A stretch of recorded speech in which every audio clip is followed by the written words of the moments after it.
Okay.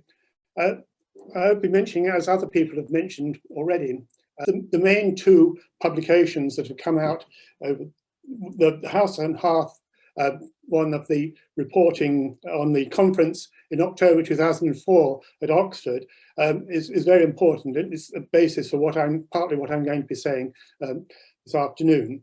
And also, of course, our edition with Catherine Ferguson and Elizabeth Parkinson, by myself and my wife, of the Yorkshire East Riding Hearth Tax, which came out in 2015.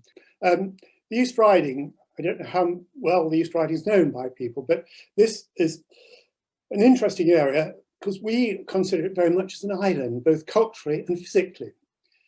The boundary of the historic East Riding, not the present administrative area, is almost 200 miles in length. It is water-based except for 7 miles between Stamford Bridge and River Hertford and Northcliffe Filey, just two small stretches that come to 10 miles.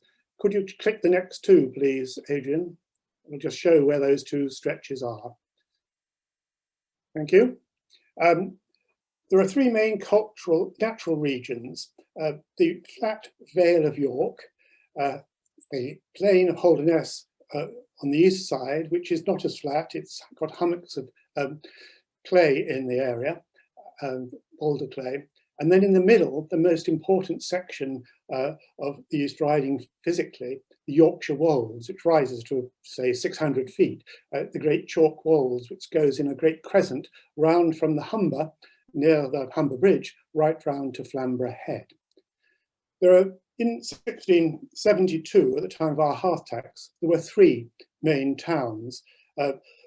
Kingston upon Hull, great port with over 1,300 households, Beverley with about 600, the sort of county town, and Bridlington, which again was a small port with about 350 or so households. Well, the most startling map in our Hearth Tax book for the East Riding is very much the one hearth houses. One hearth houses has been an aspect of what we've been considering very much in today and what that means. And Catherine Ferguson this morning had much to say on this.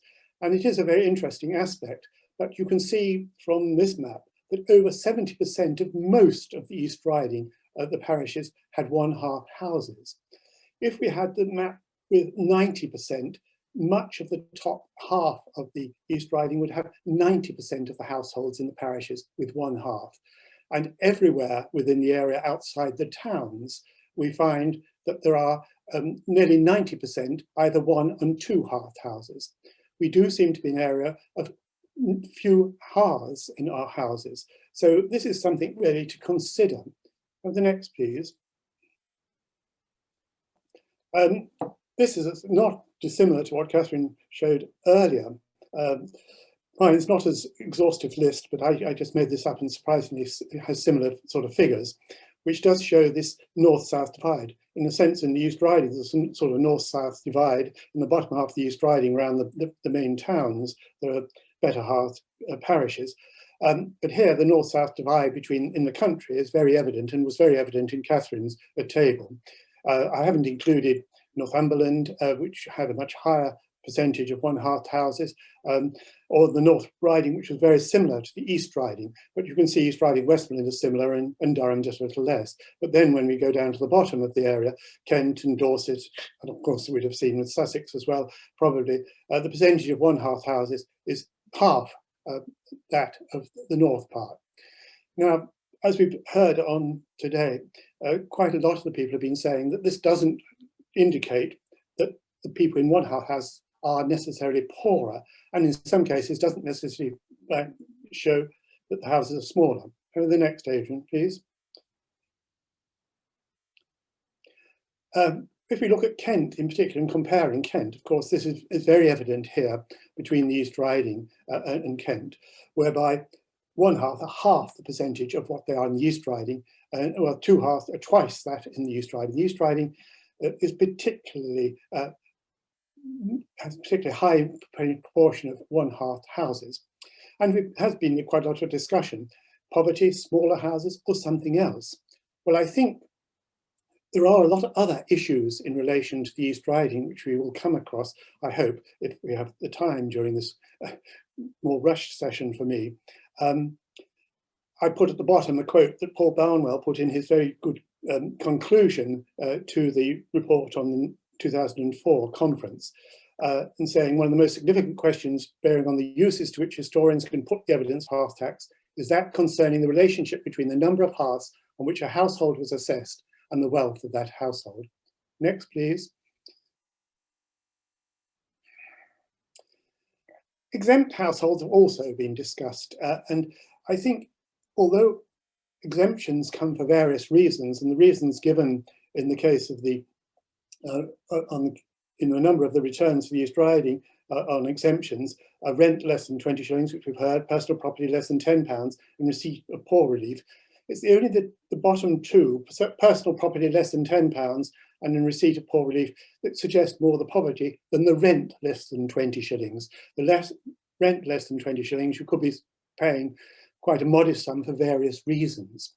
This map is a bit false in a sense, because there's quite a chunk of the area that I've shown where there weren't any exempt people listed in the Hearth Tax returns.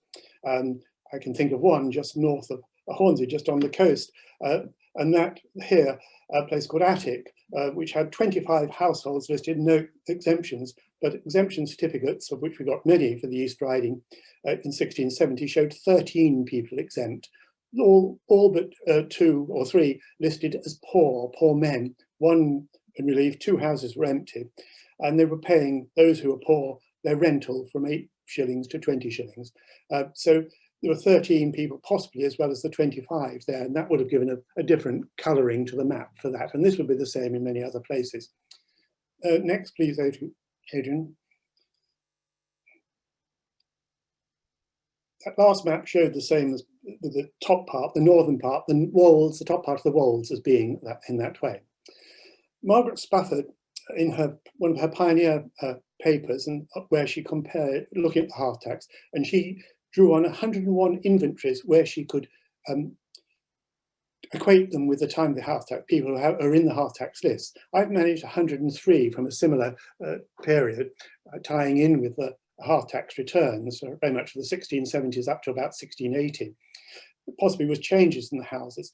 But as you can see, the number of inventories that I located when I could tie them to houses, 73, very much the same percentage of one half throughout the county of the East Riding, or one half houses, and a similar portion Margaret Spafford found for Cambridgeshire. And these useful inventories, although both inventories and Hearth Tax returns have their shortcomings, but if we use inventories just generally for them, one can see that on the whole, in the East Riding, those who had one half houses had a great range of values. Quite a number of them, quarter of them, had goods valued between £50 to £100, and nearly a quarter had between £100 and £200. It wasn't the same in Cambridgeshire. The people in the one half houses were poorer as regards the returns of their goods and chattels in inventories than they were in the East Riding. On the whole, the East Riding has wealthier people in one half houses than in Cambridgeshire. Have the next, please.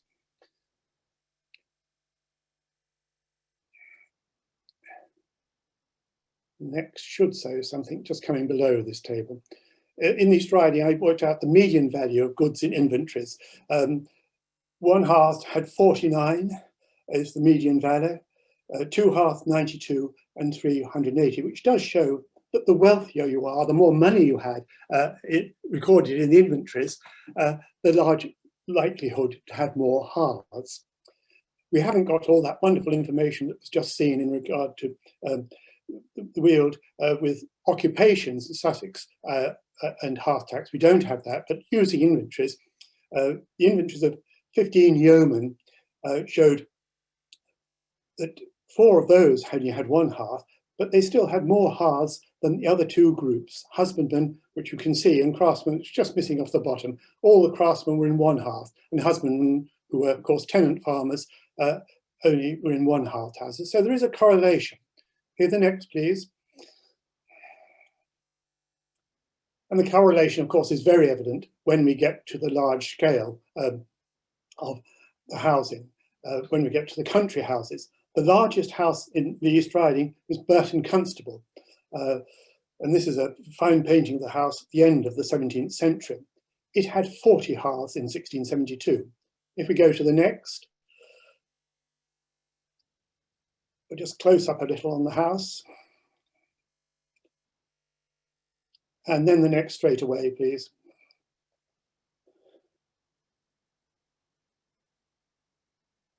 And you can see all the stacks that are shown on Burton Constable, which does, if one takes the number of flues involved, the number of hearths around, is probably getting close to the 40 that are listed. And there are other of the larger houses. Burton Agnes at the top left, 32 hearths, below Howsham Hall, 34 hearths, and Boynton Hall, 23 hearths. Adrian knows Boynton well, and will have 2 books coming out on Boynton fairly shortly, and that will tell us so much more about one of the larger houses that we had in the 1670s. Next, please.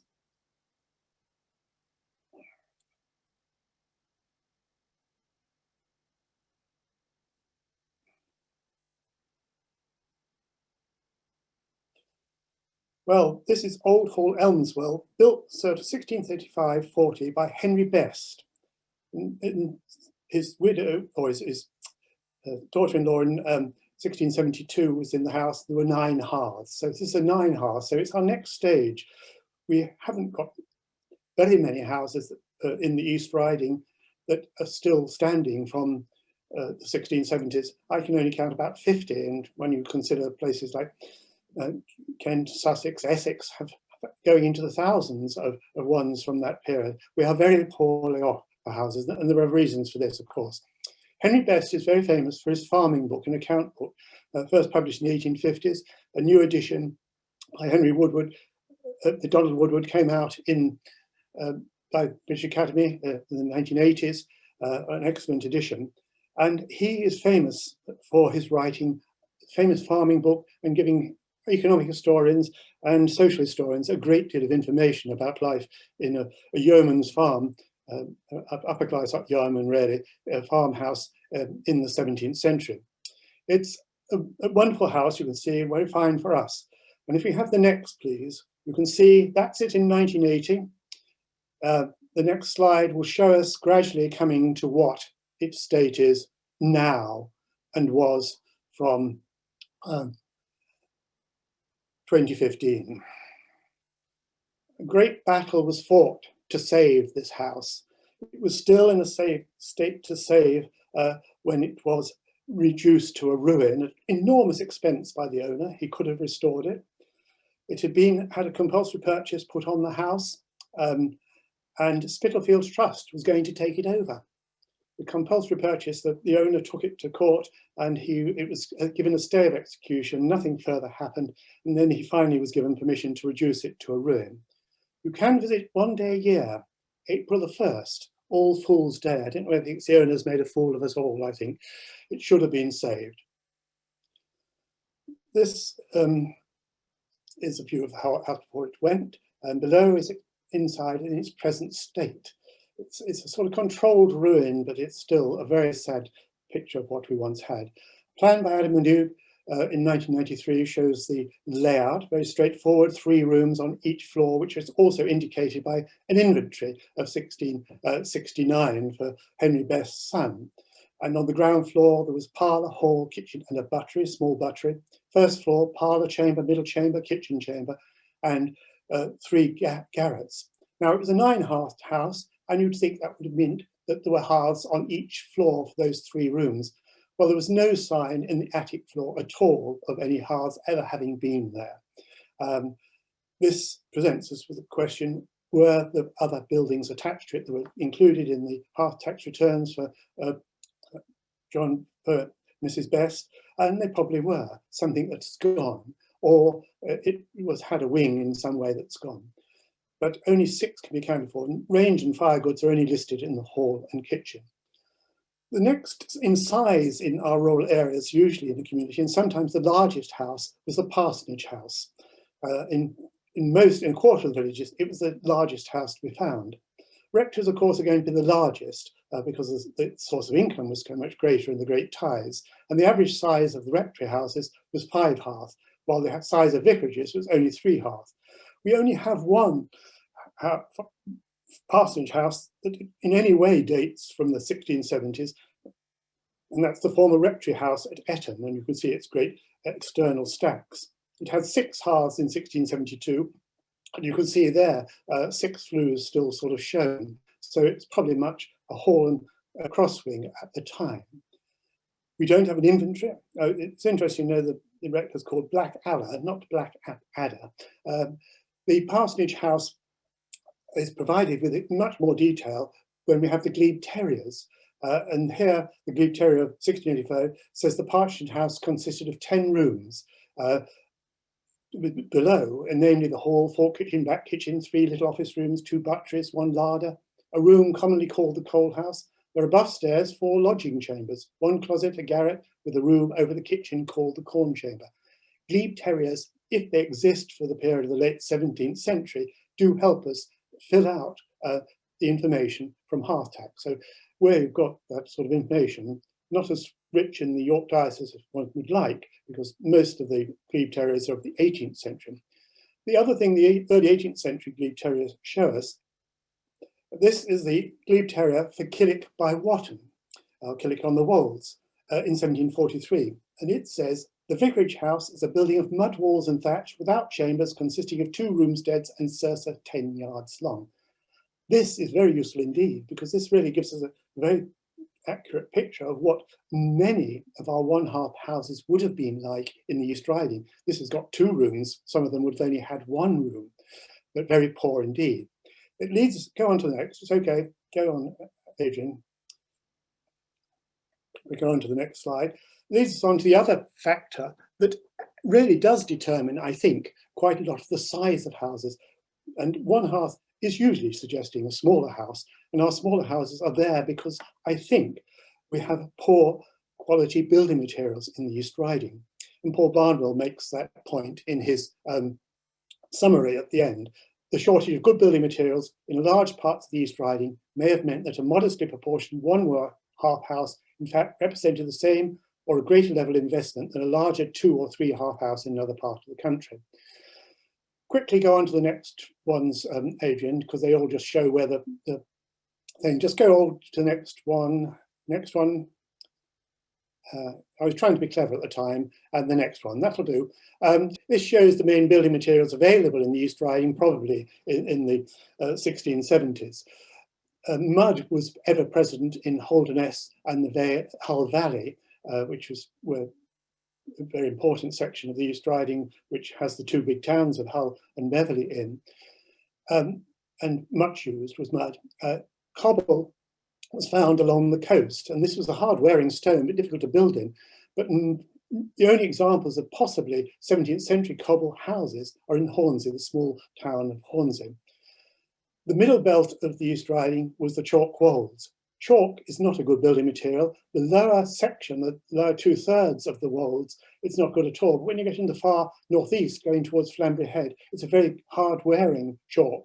And at the top right, you can see it, behind what I'm looking at, is a picture of me, is Flamborough Lighthouse, which has stood since the 1670s, an exposed chalkstone lighthouse, so it can be good stone. The only good building stone in the East Riding is the very thin, narrow Jurassic belt of limestone and sandstone on the west side of the chalk. I've marked on this map the word timber for the Vale of York and for a little area just below the mud sign between Beverley and Hull. This is the area where we still have rare examples of timber-framed houses, and we know there was timber very much there in the Middle Ages, right up into the 16th century. There are better wooded areas, but generally the East Riding is very thin on woodland and still is seen today as one of the areas in the country with the least amount of woodland. We are very much an arable farming area, very much a clearance area. These mud and thatched cottages at Elmswold, which used to stand until about 1900, not far from the Elmswell Manor House that I showed. And these shows very much the primitive 1 hearth houses that we probably had in large numbers in the East Riding right up until the mid-18th century. These are other illustrations we have, long gone houses that were very much of this type. The one on the left-hand side is a house at Weldrake, which probably went in the 19th century, and that shows a bit of a mud and stud chimney stack, thatched but very crude, a one-hearth, almost one-roomed house. The top right at Mews in the Hull Valley is something that lasted until about 1900, probably two-roomed. The stack clearly looks it has been inserted later. One doesn't know what it was like when first built, but it's a mud cottage. Below, on the right, at Mappleton on Holderness, the couple mud and cruck cottages there. There's a pair of cottages that came down in the early 20th century. That photograph was sent to John Summerson when he was doing a new edition of Sidney Adair's Pioneer book on the evolution of the English country house, or English house. And John Summerson sketched that, redrew that in the book. But those houses were just coming down. They had cobble base, mud walls, but a crude cruck frame. So these are the ones we can imagine with the one hearth. Just to take one village where we've got a lot more information on the houses from various sources. This is Brans Burton in the Hull Valley. It's a sad, poor, thatched place. It was described by Celia Fiennes, who rode through it during her time. It's a place where there are 85 households, so by our standards, a big village. 75 had one hearth, so our usual rate of getting up to 80 to 90%. 7 2-hearths, 2 4-hearths, and 1 8-hearth. Fortunately, there are lots of reports about Brans Burton sent to the Lord Mayor and Aldermen of the City of London, a long way from the East Riding, because they were the lords of the manor of Brans Burton in rights as the trustees of Emmanuel Hospital. In 1629, it was said that the houses of Brans Burton are very mean, built of clay, I can't read what says it, wherein there is no timber and the roofs are made of small fir posts and thatched with straw, but in repair. They're very mean, built of clay, but they're in repair. In 1693, the report said, the estate contains nothing but clay cabins and miserable creatures within them, and not 3 men amongst them of substance. So a poor place. 1698, it said, most of the houses in the lordship of Brans Burton are ruinous and several of them have fallen. Mentions of fallen houses are very common. They are recorded in 2 or 3 cases in the East Riding Hearth Tax of a house that had fallen. Other writers speak of other estate stewards in the early 18th century are mentioning houses falling down. There's been a great neglect of housing. There seems to have been in the 17th century, so many were in a poor state when it comes into the 18th century. In the case of Brans Burton in 1700, the steward recommended that new farmhouses should be built of brick, each to contain 3 rooms and a floor and chambers over them, etc. Well, some brick houses were built, but still in the late 18th century, the reports were that most of the houses were mud. And we get some places where the mud houses survived in considerable numbers well into the 19th century and even into the early 18th century, or even the early 20th century, but only one is known to survive in the East Riding today. The mud has gone. Inventories are useful. They have their shortcomings, but they are useful in giving us some guidance on the size of houses where we don't have any left. We have so few left to help us in the East Riding, so inventories have to be a help. Altogether, I linked 165 inventories to Hearth Tax entries for the 1670s, 80s. I've ranged a little further in date than I did earlier when I was looking at inventories and the Hearth Tax returns. 3 named only 1 room, the house. The main living, cooking, eating room in the East Riding was either called the hall house, the house, or the firehouse. 14%, 20 of these were one hearth, had a house and parlour, but only the house was heated. The parlour was a sleeping room, not anything more than, not sometimes used as a better sitting room as well as the sleeping room, but primarily the sleeping room. The house is where everything happened. But 41% had house, parlour and chamber, and of those, 58 were one hearth. So this is the normal one for the one hearth house. had 2 rooms on the ground floor with a single chamber above. A smaller proportion of the one half, or the houses, had 2 parlours and a chamber, and 8 of those were one hearth, so only the house was heated, the kitchen. On the inventory that's reproduced there is of Richard Blakeston of North Newbold in 1678. He's just after the Hearth Tax, and probably there was no change between the Hearth Tax and his house. It was one hearth house. The inventory shows it's a house, parlour and chamber. The parlour has stock bed with bedding. The house has equipment, wrecking crooks and frying pan to do with the hearth. In the chamber, no one was living in the chamber. There were no beds in the chamber. Like so many of our chambers at this time in the East Riding, it was just used for storage. The corn was up there. There was odds and ends, including a kneading trough. North Newbold, typical again of our villages. It's a village where were stone quarries, and many of the earlier houses must have at least part stone, but we have none surviving from this period. At the bottom left, I've just about a 2-hearth house for the yeoman in Wolds village, 1674. He had 4 house, old parlour, first new parlour, far new parlour, with chambers over 4 house. He had altogether 7 rooms, and references to 2 new parlours. It shows we're moving into a period where we are finding beginning to rebuild and extending their houses. Just a few examples of houses and plans of the period. One on the left-hand side is another of these mud and thatched cottages at Elmswell, photograph, very useful photograph from 1900 that shows it's one of these one hearth. They clearly have people upstairs. They've got light room, a sort of dormer window in the thatch. On the right-hand side is one that was drawn by Sidney Addy in his Evolution of the English House, this very important pioneer study. Luckily, Sidney Addy from Sheffield had holidays on the East Yorkshire coast, and he went to see a mud house that was still standing, which possibly had been almost one-roomed originally, but had a partition between.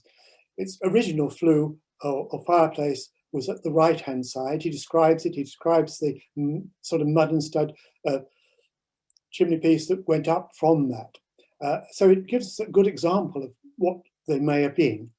The most famous of our early houses in the East Riding, of which we got some record of ordinary farmhouses and cottages, is a Fimber longhouse, the birthplace of a famous archaeologist, John J.R. Mortimer, and he records in his autobiography quite a lot about it. It's one he was born in. Fimber was a small village on the wolds and high wolds, only 16 houses, 12 with 1 hearth, 4 with 2 hearths. This may have been originally a 1 hearth and then a 2 hearth. Mortimer described it as a long shell-like building with a continuous roof couched at both ends. It contained 10 pairs of cracks. The walls were of clay and straw, up to a foot thick, daubed on oak planks. The barn and stables at the east end, cowhouse at the west end, in between 2 parlours and the house or hall, a large room in which the whole family, including the servants, lived, dwelt, cooked and took their food. Over the house and parlours were 2 large sleeping chambers for the servants and children, reached by ladders. The farmhouse was entered by a narrow passage or entry, which ran through the building between the barn and house. He records, I've heard my mother speak of my father, having said that originally there was an internal communication between the dwelling portion of the house and the barn and stable at the east end. At the top of the screen, you'll see a man just having got up and moving through the barn. Originally, there was internal communication between the dwelling portion of the house and the barn and the stable at the east end, and the cowhouse at the west end of the building. This, he said, was to enable the occupiers of the house to enter the barn to obtain corn and hay to feed the horses and cows at opposite ends of the building without having to go out of the house. Feed the horse, the next one. And then going along, opposite ends of the cows, opposite ends of the barn, without having to go out of the house in bad weather. This, he said, they often did in the cold mornings, going back to bed after their task was completed. There was one surviving early farmhouse on the wolds of the East Riding, and this is a 3-bay cracked farmhouse at Auction on the Wolds. There it's in its state before it underwent a recent modest restoration. Next, please. And you can go to the next as well. It changes one of the pictures, that's all. Changes the one in the middle. Shows it before and after restoration. Thanks to Natural England and York Archaeological Trust and individual subscribers and European funding, sadly, which we've lost, Glebe Farm Octon was restored sympathetically a few years ago with the willingness of the owners, and it's been left in a restored state, accessible, it's not lived in, and it's making an ideal place to look and see the type of farmhouse that we had on the walls. The other important thing, it was Yorkshire Buildings, Vernacular Buildings Study Group did measure it up, as we'll see in a moment, and they also paid for dendrochronology. And the dendrochronology brought it up to be made up of oak trees felled in the winter, early spring 1670-71, ideal dating for the Hearth Tax. And it was a 1/2. And here we can see the plan that was drawn by David Cook, Lorraine Moore and Elizabeth Chamberlain for the Yorkshire Vernacular Building Study Group, which shows a through passage, a cross passage or through passage plan with single hearth backing onto the passage. A typical sort of 2 rooms, house and parlour, and a third room which may have been used as another parlour or probably was used for storage and other such features. There is a crude staircase going up to chambers above. On this is also a picture of another house. Have the next, please. At South Dalton near Beverley. And the next one will show its plan. That's a very similar plan, through passage plan, parlour, hall, house. Sadly, dendro was thought of, could have been taken on this oak house at South Dalton near Beverley, but was not thought suitable, the timbers, so we don't know the date. We do need to know the date of some of these rural housing in the East Riding. This is typical of the ones that we found in the Vale of York, where we've got a handful of similar houses, and we really don't know what date they were, but we assume they're 17th century. Well, just briefly, if I can keep going, to move on to another house that was being built at the time of the Hearth Tax. We've moved into the towns, and this is the Toft on the High Street, Bridlington. In the 1673 Hearth Tax list for Bridlington, 5 houses were being recorded as being built. It was a time of great expansion and wealth for a small port. And an entry records Mr. Hudson's new house building, replacing his 5-hearth house on the site in 1672. Hudson was a woolen draper, wealthy merchant, and chief lord of the manor of Bridlington. The house, as you can see, was refronted in the 1840s, but if you go in that door, you'll see a wonderful array of artisan mannerism, very elaborate door cases.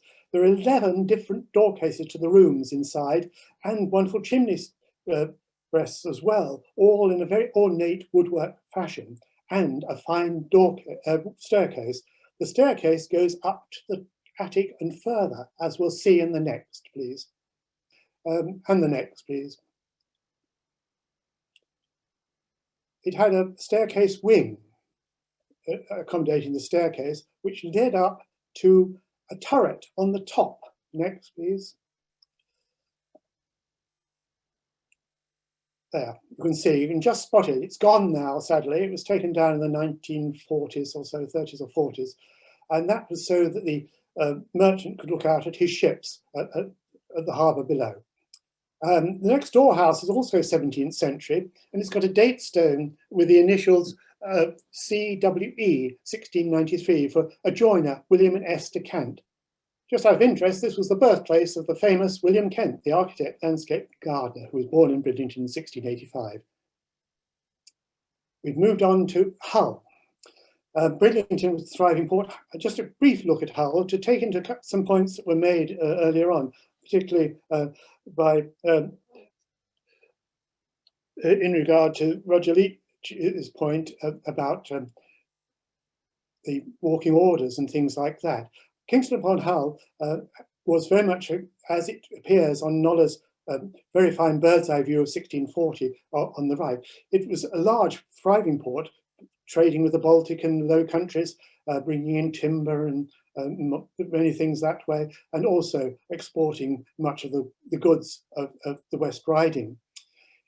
In 1673, the majority of the houses probably were timber framed, some probably were mud, but rebuilding in brick was underway. Brick was being made in Hull in the 13th century, late 13th century, early 14th century. Great brickworks there, and when Leyland came, he saw it as a brick town. Its walls were brick, and some of the bigger houses were brick. But we have little of that date in brick. Next, please. But we do have three fine houses that came in the mid-17th, just after the Restoration, the 1670s. The finest and most complete is Wilberforce House, the birthplace of William Wilberforce, which was built by Hugh Lister, merchant, in 1660. His widow was in the 12-hearth house in 1673, soon became used by the governor of Hull. There's a page from the list for St Mary's Ward. It's very difficult to immediately do the street order or walking order in Hull because High Street runs north-south, but the returns are by ward, and the wards cross the High Street east-west, and there are 6 wards. So the High Street's divided into 6 or more, even more divisions. So the High Street isn't shown as a street in any way. But so it takes some effort. But a man called Rob Barnard has reconstructed the street from deeds and other documents, and so we can be clear on where the houses lay. Can we just the next, please? Just lower down this list, there's one of the largest houses, Alderman Ramsden. The alderman often lived in the biggest houses, 17 hearths, very large indeed, on the High Street. And he had a garden house. Our garden houses are not the grand lodges that we saw in Bristol. They tend to be more like summer houses. But in William Robson, who was another alderman who died a little earlier, his garden house listed in his inventory, things like 2 tables, 5 chairs, 4 chairs of Russian leather, form, 12 little pictures and a copper warming pan. It was used as somewhere in the summer and winter in the garden. The garden probably was behind his High Street house.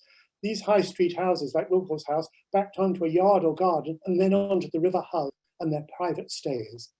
Right.